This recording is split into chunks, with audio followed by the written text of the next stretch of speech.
I was at DARPA. I was there in the mid-'80s, 1985 to 1990.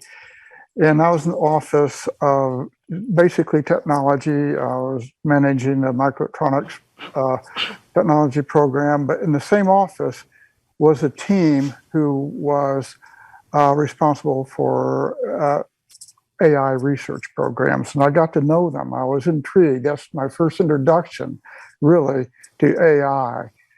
And I was enthralled with the promise of AI then.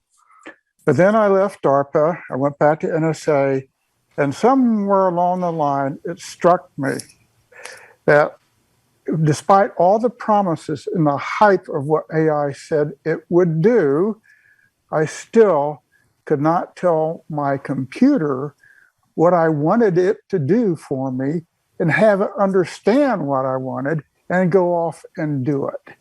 And so there was this big gap between promise, expectation, and the reality.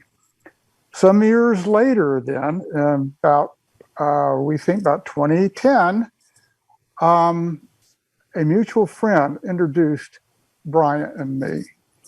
And Bryant told me what his vision was. And in my gut, I knew immediately I was talking to the person who was going to make it happen. I just knew it. Okay, at that time, he was not prepared to do demos or anything like that. It was ideas, programs. So I basically said, come back when you have something to show me. And he did.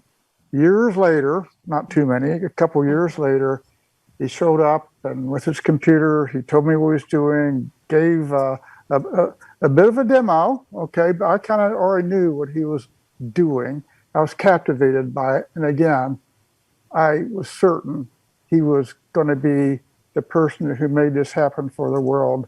So before he left with a promise for me actually become his first investor. And you're right, I have been his cheerleader ever since.